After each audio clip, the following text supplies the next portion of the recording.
Sekarang kita akan bahas tentang bagaimana munculnya tegangan listrik pada alternator atau bagaimana suatu alternator atau generator itu bisa menghasilkan listrik. Nah, untuk membahasnya berarti kita abaikan saja yang dioda dan lain-lainnya ini, dioda AC kita abaikan. Nah, sekarang kita fokus di sini, di rotor dan stator. Nah, pada alternator mobil ini rotornya itu terdiri dari satu kumparan ya, di dalamnya satu kumparan. Nah, kumparan ini ketika dialiri listrik akan berubah jadi magnet. Nah, untuk mengetahui arah dari magnetnya, kita bisa cek dengan menggunakan kompas. Kumparan ketika dialiri listrik dia akan berubah menjadi magnet, makanya disebut dengan elektromagnet. Nah, ini meskipun dia sudah tidak dialiri listrik, masih ada sisa-sisa kemagnetannya karena kan dia hanya dikasih arus satu arah saja, sehingga magnetnya itu tetap, kutub magnetnya itu tetap, sehingga ketika tidak kita aliri listrik dia masih bisa atau masih ada medan magnetnya, kita bisa cek. Ini adalah sebuah kompas. Yang hijau itu selalu menghadap ke arah utara, sedangkan yang tidak ada tandanya itu menghadap ke arah selatan, selatan bumi. Ini ke arah utara, utara bumi, ini adalah selatan bumi. Nah, untuk mengetahui kutub magnet itu utara atau selatan, kita bisa gunakan kompas tetapi kebalikannya. Jadi nanti kalau yang hijau yang ada tandanya itu ditarik oleh magnet, berarti si magnet itu dia kutub selatan. Ini kan selalu menghadap utara ya. Nah, ini utara, ini selatan. Nah, ketika utaranya itu ketarik, berarti yang bisa menarik itu adalah kutub selatan. Begitu juga sebaliknya. Ini kan selatan. Nah, selatan ini akan ketarik kutub utara magnet. Jadi yang ini nanti akan ketarik kutub utara magnet. Kalau yang ini dia akan ketarik dengan kutub selatan magnet. Nah, kita coba.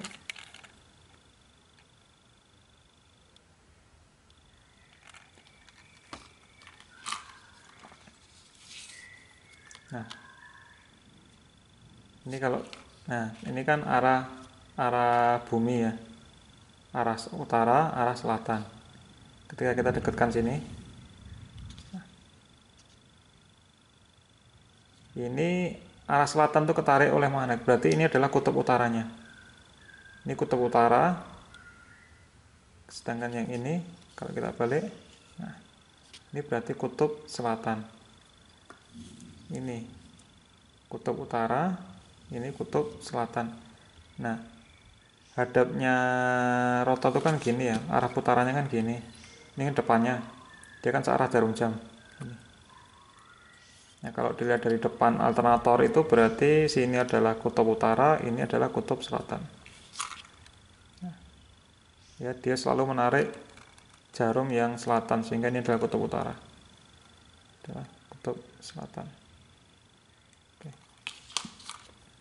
Nah, sekarang kita akan coba cek apakah rotor ini rusak atau tidak.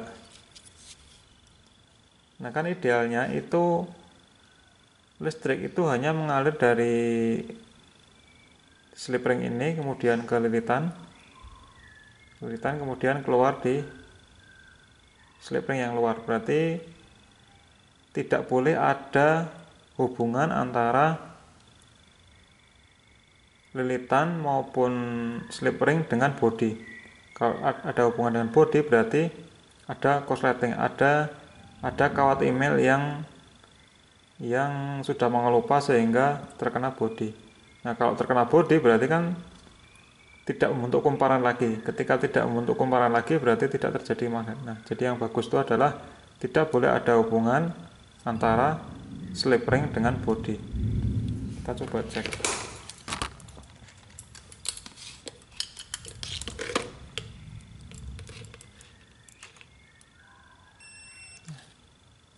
Ini harus berhubungan. Nah, kemudian ini dengan bodi tidak boleh ada hubungan. Karena kalau ada hubungan berarti korslet Ketika korslet berarti dia tidak ada kemagnetan yang muncul karena tidak melalui kumparan arus listriknya. Oke, berarti benar ini normal.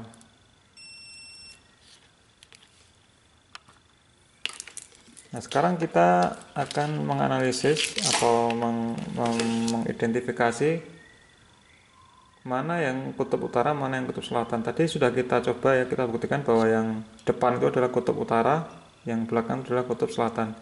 Nah, ini ada kayak kuku itu, kuku macan apa. Jadi ini tadi utara, ini selatan ya, kita bisa buktikan. Nah, ini berarti utara, yang ini selatan.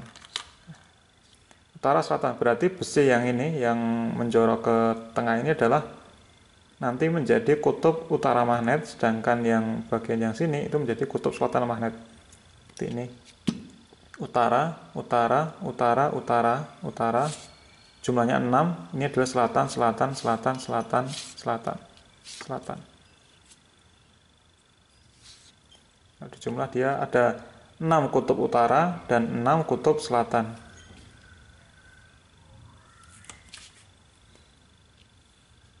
Nah, sebelum kita bahas hubungan dengan stator, saya akan coba dulu kini saya aliri listrik ya. Saya buktikan bahwa kalau kita balik arusnya, maka kutub magnetnya akan berubah. Karena standarnya kan ini dapat positif ini negatif, sehingga utaranya di ini utara, ini selatan. Nah, ini kalau kita balik berarti akan menjadi kebalik arusnya, yaitu di sini selatan, sini menjadi utara. Sesuai dengan prinsip kalau kita di SMP itu tangan kanan ya, 4 jari kita itu adalah arah arusnya dan jempol kita adalah kutub utaranya. Nah, kalau kita kasih sini positif ini negatif, berarti arus itu akan ke sini muternya. Berarti gini.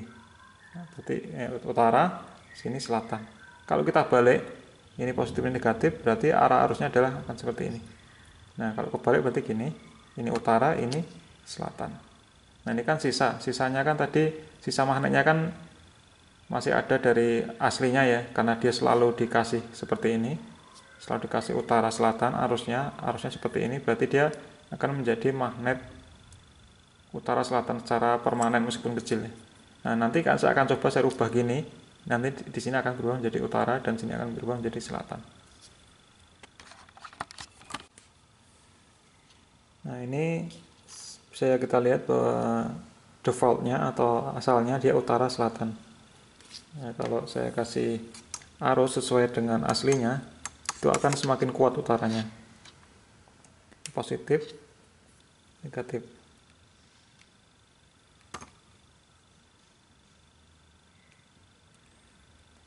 Kan aslinya ini positif, ini negatif, ini akan menjadi utara, ini selatan karena gini ya. Arah arusnya akan ke sana, muter sana, seperti gini, ini utara, selatan sesuai dengan kompas ini. Nah, ini berarti akan semakin kuat ketika kita kasih arus, kita lihat. Makin kuat kan utaranya, itu akan bisa menarik jarum pada kompas. Nah, sekarang kalau saya balik, ini dapat negatif, ini positif, positifnya dari ke sini, itu nanti akan berubah arah arusnya, sehingga arah arusnya akan ke sini. Nah, kita ke sini berarti nanti sini utara, ini selatan. Berarti jarum di kompas dia akan berputar 180 derajat. Kita coba.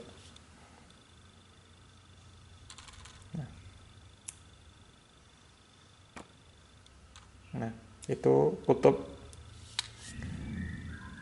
utaranya ketarik sini, berarti ini menjadi selatan. Ini kutub utara.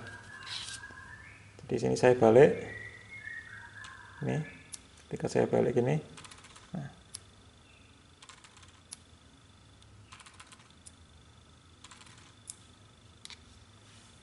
saya dekatkan supaya kelihatan jelas.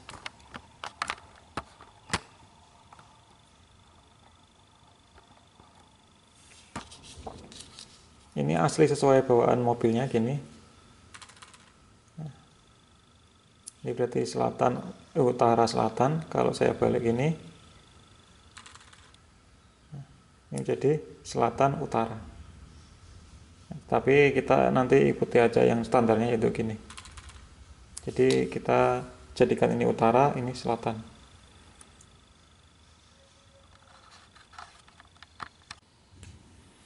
Nah, sekarang kita lihat magnet ketika berada di dalam ini, dalam stator. Ini kan kalau kondisi sebenarnya kan di dalam sini, ini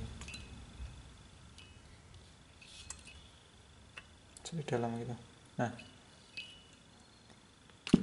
berarti posisinya itu akan seperti ini kalau dilihat dari belakang ya. Nah, karena tadi ini kutub utara, ini selatan, jadi ini ada utara sebanyak 6 kutub utara dan 6 kutub selatan. Nah, berarti kan kalau kita lihat dari samping sini, berarti nanti posisinya ini adalah utara, selatan, utara, selatan, utara, selatan, utara, selatan, sampai satu putaran. Nah, ini kalau saya gambar, magnetnya akan menjadi seperti ini. Ya, utara, selatan, utara, selatan, utara, selatan, utara, selatan, utara, selatan. Jumlah total kutubnya adalah 12, di mana 6 itu adalah kutub utara dan 6 kutub selatan. Nah, ini kalau dilihat dari arah sesungguhnya, dari arah belakangnya ini. Nah, itu adalah kemagnetan yang terjadi pada anker atau rotornya. Nah, kemudian ketika ini terjadi magnet, kita aliri listrik, dia jadi magnet, dan kemudian ini kita putar searah jarum jam gini ya. Kalau dari belakang berarti berlawanan arah jarum jam. Kita putar gini. Nah, kita putar ketika berada di dalam sini. Kita putar. Nah, ketika ini kita putar, ada di dalam stator ini, maka di stator itu akan menghasilkan listrik. Nah, kenapa bisa seperti itu? Kita bahas di sini. Nah, di sebuah alternator mobil itu terdiri dari 3 lilitan. Kenapa terdiri dari 3 lilitan? Ini karena di stator atau di dinamo ampere itu dia merupakan generator listrik 3 fasa. 3 fasa berarti dia 3 lilitan. Nah, lilitannya yang mana saja? Lilitannya ada 3 lilitan, berarti dia ada 6 ujung kawat. Nah, kita namakan lilitannya itu ada 3, kita namakan U, V, dan W. Nah, satu lilitan itu terdiri dari 2 ujung, kita namakan ujung 1 adalah U1, ujung 2 adalah U2. Itu adalah lilitan pertama. Lilitan yang kedua itu adalah V, di mana ujung-ujungnya adalah V1 dan V2. Dan lilitan yang ketiga itu adalah kita namakan W, ujung-ujungnya adalah W1 dan W2. Berarti totalnya itu ada 6 ujung. Itu 2, 3, 4, 5, 6. Nah, di generator atau alternator mobil ini dia menggunakan rangkaian lilitan, yaitu berupa rangkaian star atau Y. Rangkaian Y atau star. Ini kan bentuk bintang gitu ya, rangkaian bintang. Nah, di rangkaian bintang ini atau star ini atau Y ini, itu di ujung-ujungnya itu dijadikan satu. Jadi U2, V2 dan W2 itu dililit jadikan satu, jadi seperti ini. Nah, sehingga keluaran dari alternator itu akan menjadi 4 kabel, yaitu U1, V1, U1, V1, W1 dan netral. Nah, kalau ujung-ujungnya ketiga ini dijadikan satu, dia akan menjadi netral. Netral itu artinya tegangannya 0 volt kalau digabungkan seperti ini. Nah, coba kita cocokkan dengan rangkaian atau stator yang sudah jadi. Ada 6 kawat, ada 6 ujung kawat, dan tiga-tiganya itu dijadikan satu, sehingga ada 4 kawat.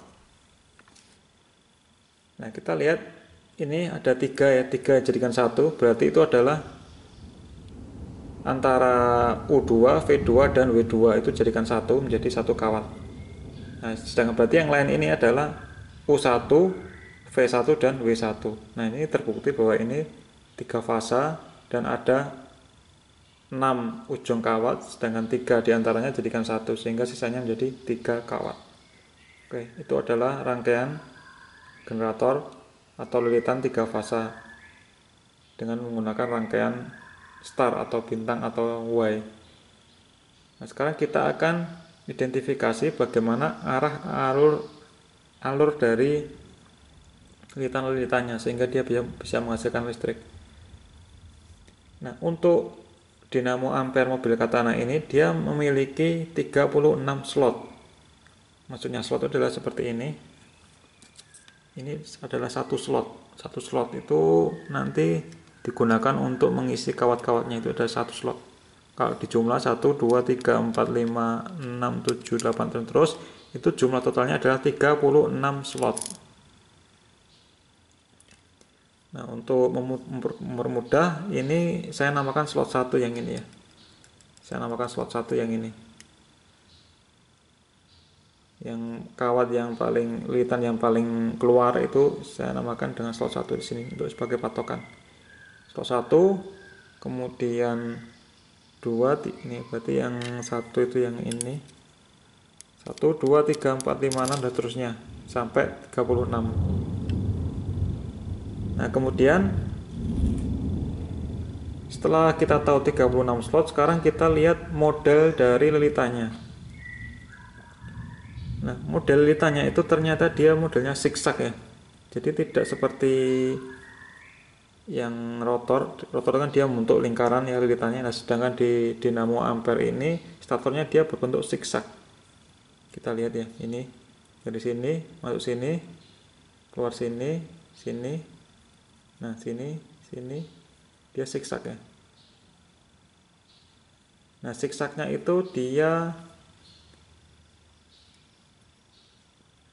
untuk dari sini ke sini itu dia menyisakan 2 slot, 2 alur.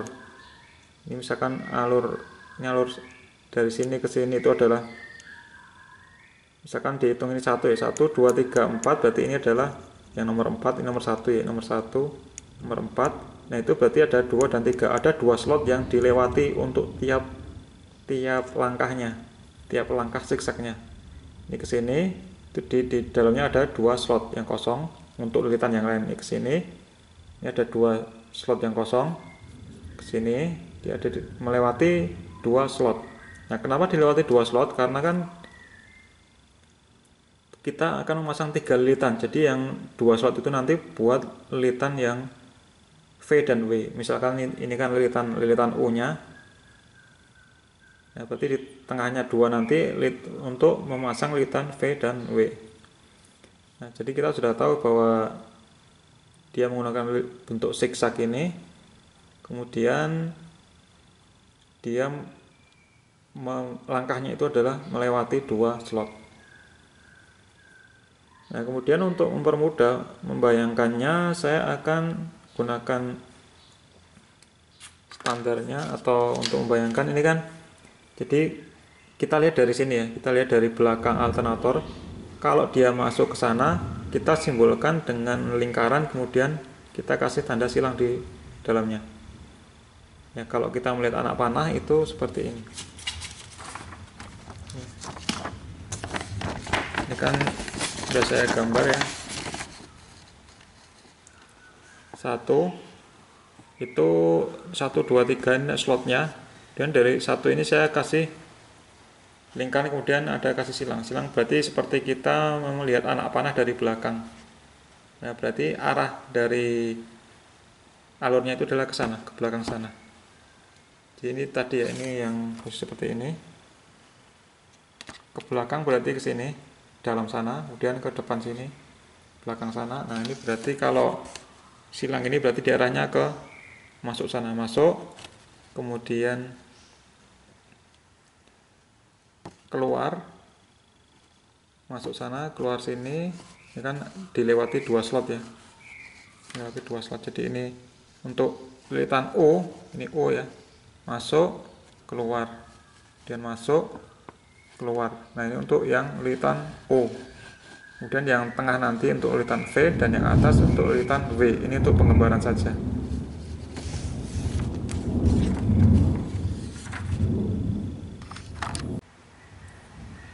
Nah, untuk mempermudah penjelasannya saya akan pakai gambar saja ya untuk lilitannya. Jadi gambar itu digambar dari sebelah sini, sehingga kalau kawatnya itu ke dalam itu simbolnya lingkaran ada tanda silang, kalau kawatnya itu ke depan sini berarti simbolnya lingkaran tanda ada tanda titik di tengahnya. Terus sekarang kita akan bahas tentang lilitannya. Yang pertama adalah lilitan O. Lilitan O itu terdiri dari dua ujung kabel ya.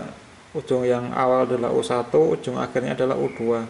Nah, lilitannya seperti tadi ya, dia bentuknya zigzag dengan langkahnya itu melewati dua slot. Berarti ini di slot 1 ya, slot 1, 2, 3 dan seterusnya. Lilitan U1 dia masuk di slot 1, keluar di slot 3, 4.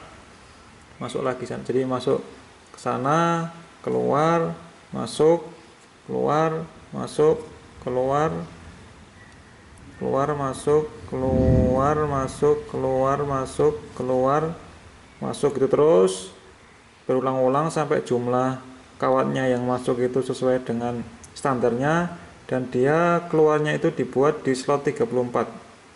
Ini keluar terakhirnya di sini. Jadi masuk sini dibuat lilitan, keluarnya di U2 sini di slot 34. Nah, itu adalah lilitan yang pertama atau lilitan O-nya. Nah, kemudian lilitan V-nya gimana? V-nya ini dimasukkan sesuai dengan ini ya, sesuai dengan ini. Jadi ini adalah O. O, ini adalah V, ini W. O, V, W. Sekarang kita mulai yang V.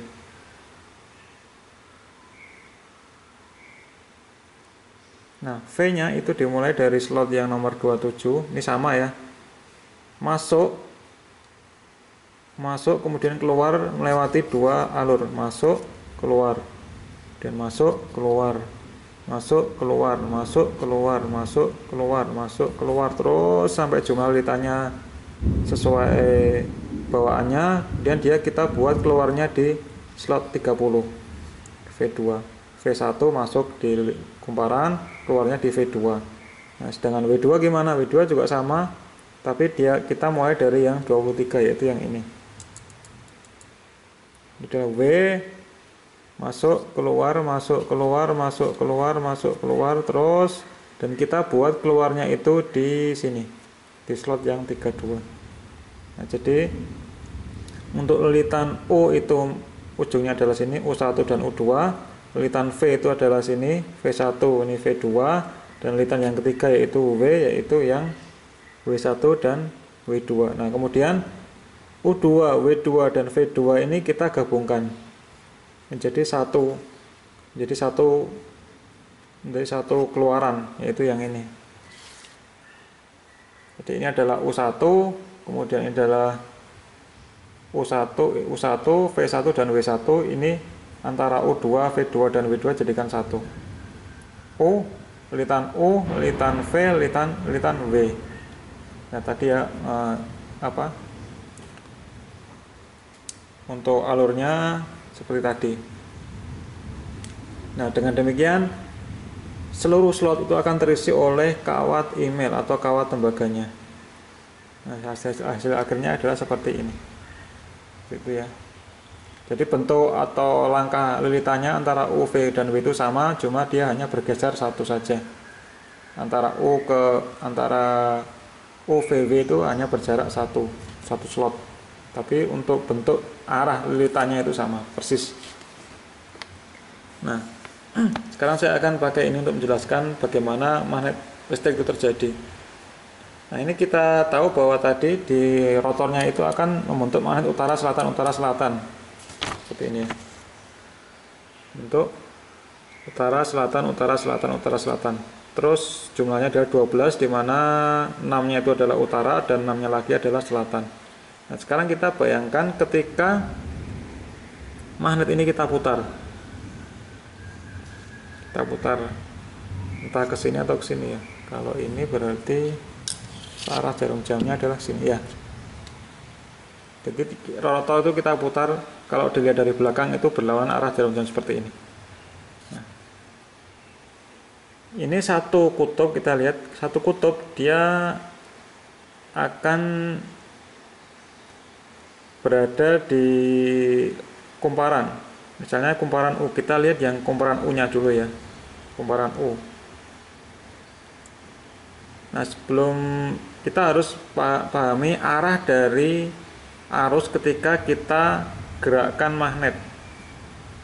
Nah, seperti ini. Gimana menjelaskannya? Jadi kalau ini kan ada kumparan ya. Kumparannya itu misalkan arahnya di sini. Ya, ini kumparan. Kalau kita dekatkan utara, misalkan ini ada magnet, misalkan ini magnet. Kalau ini misalkan utara, ini selatan. Kalau ini kedekatan utara, berarti nanti kumparan ini akan menolak. Kalau kita dekatkan, kumparannya akan tolak menolak dengan magnetnya. Nah, kalau ini utara kita dekatkan, berarti ini akan menjadi utara sini. Nah, utara berarti arah arusnya adalah seperti ini.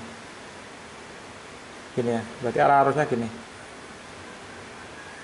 Nah, kalau kita dekatkan kutub selatan gini, selatan, nah maka dia juga akan tolak menolak. Nah, untuk tolak menolak dia akan menjadi kutub selatan, berarti gini.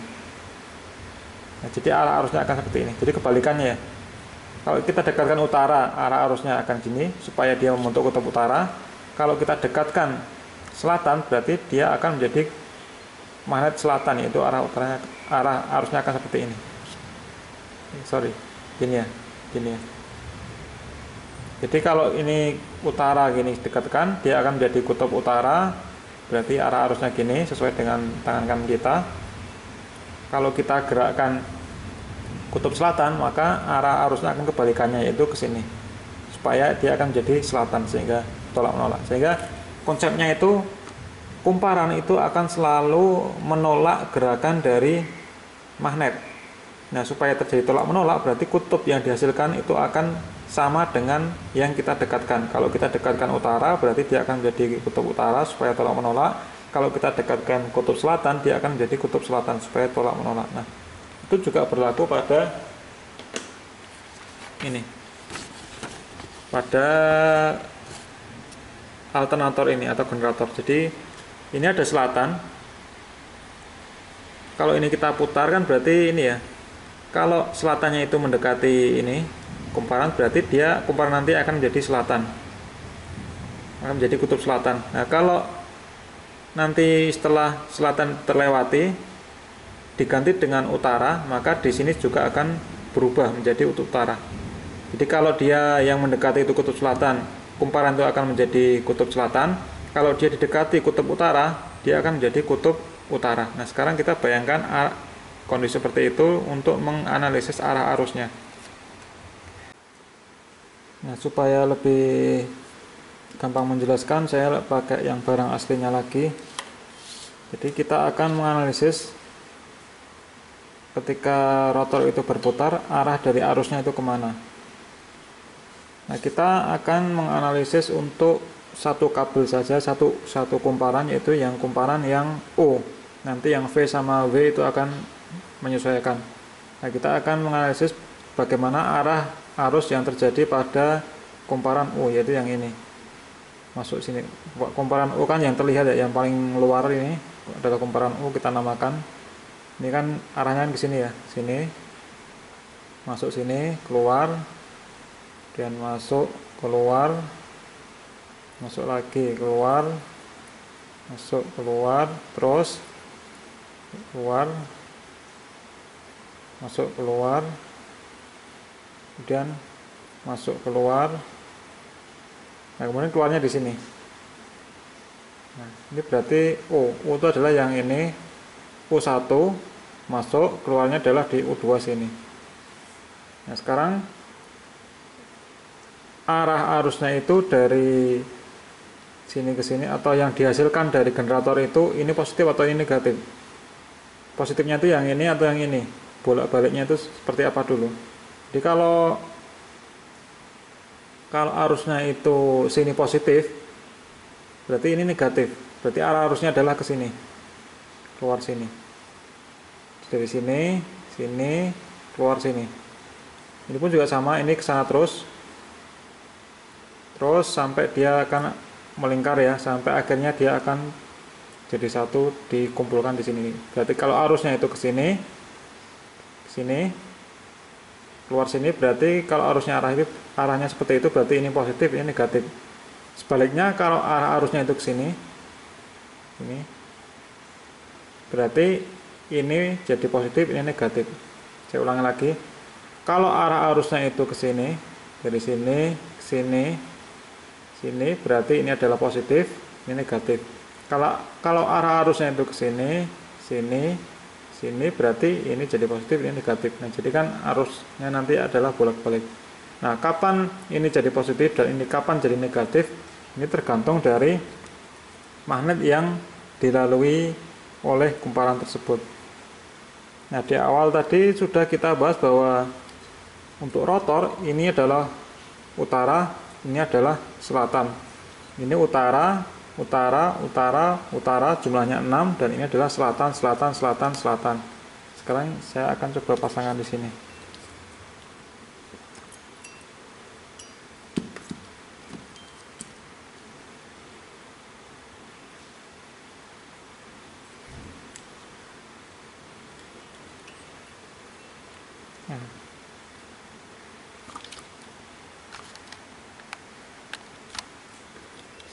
Kita ingat, ini utara, ini selatan.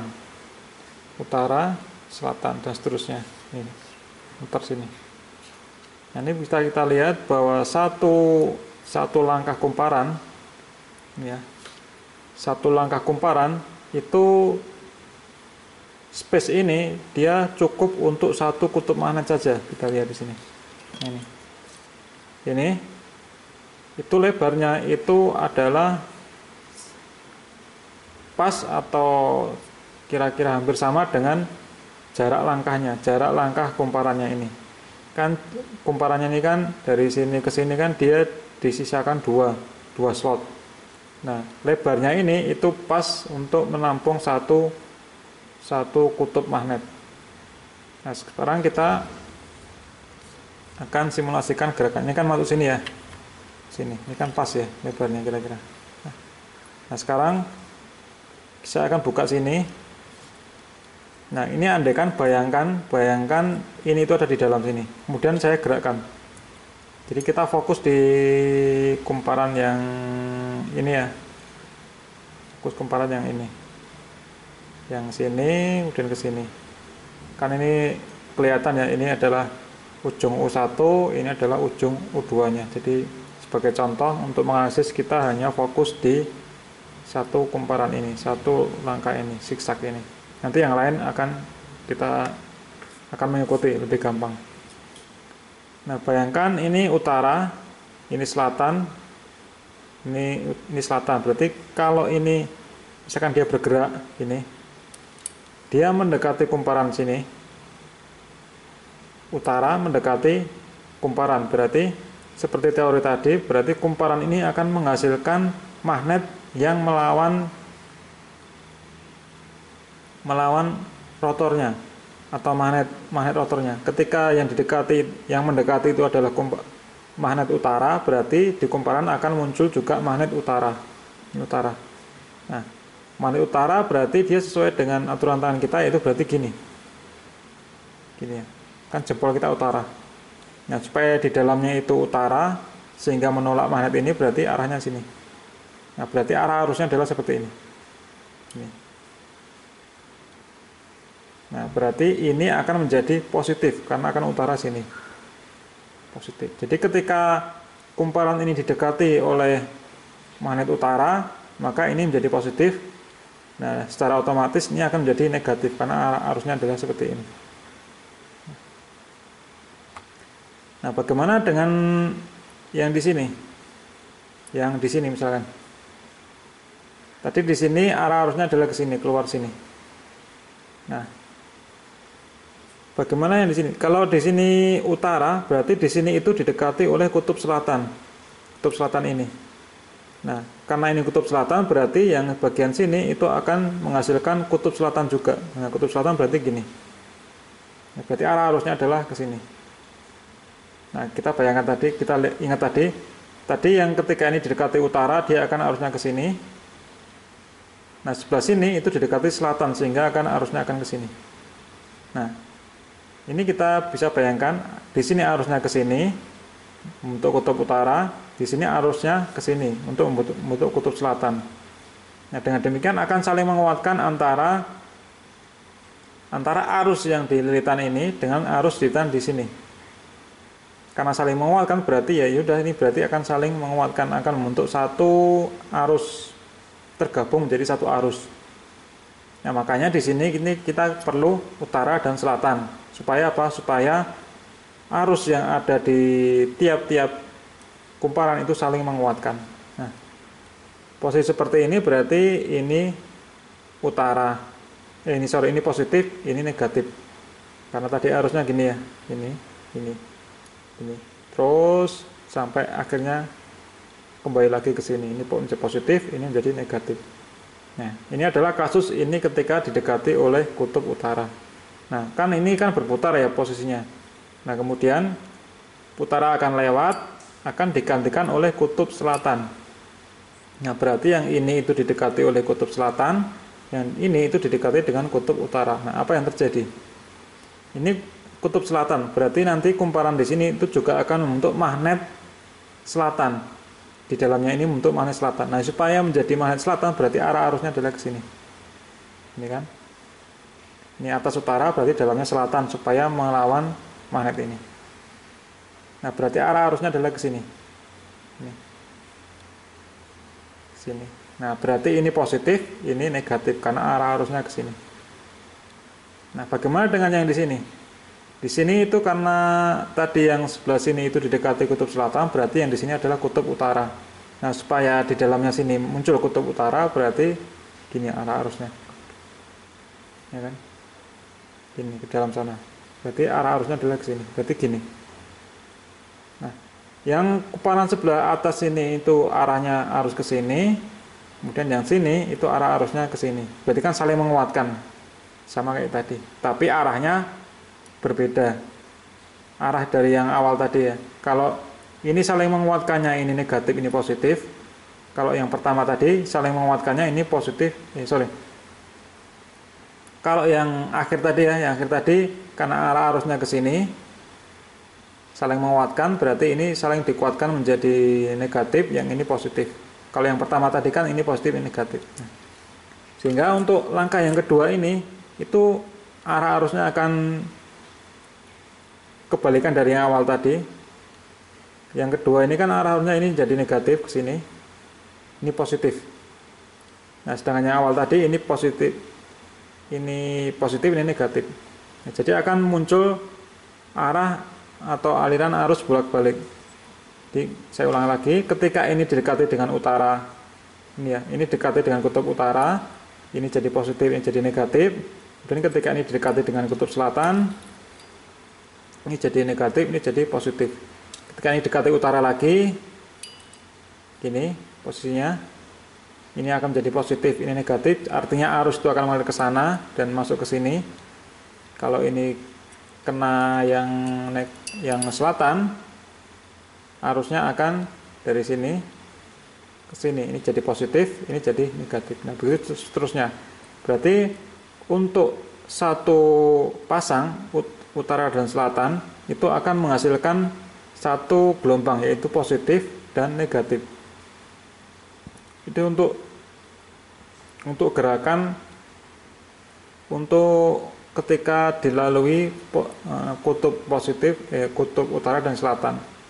Jadi ketika kumparan ini dilewati satu kali, maksudnya ketika didekati oleh utara dan selatan, dua gerakannya itu ya didekati dengan utara dan selatan, dia akan muncul satu gelombang, yaitu gelombang positif karena didekati atau waktu didekati kutub utara, kemudian gelombang negatif ketika didekati kutub selatan. Nah, karena ini ada 12 kutub, 6 kutub utara dan 6 kutub selatan, berarti dalam satu putaran dia akan menghasilkan 6 gelombang, 6 kali positif dan 6 kali negatif. Nah, kalau digambarkan seperti ini.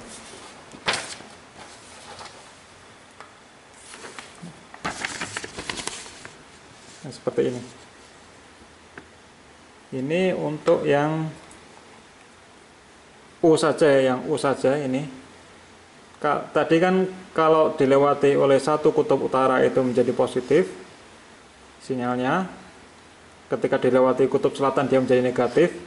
Nah, sedangkan kita kan punya di sini kan ada 6 pasang utara dan selatan. Berarti akan muncul 6 gelombang. 1 2 3 4 5 6 sampai sini berarti.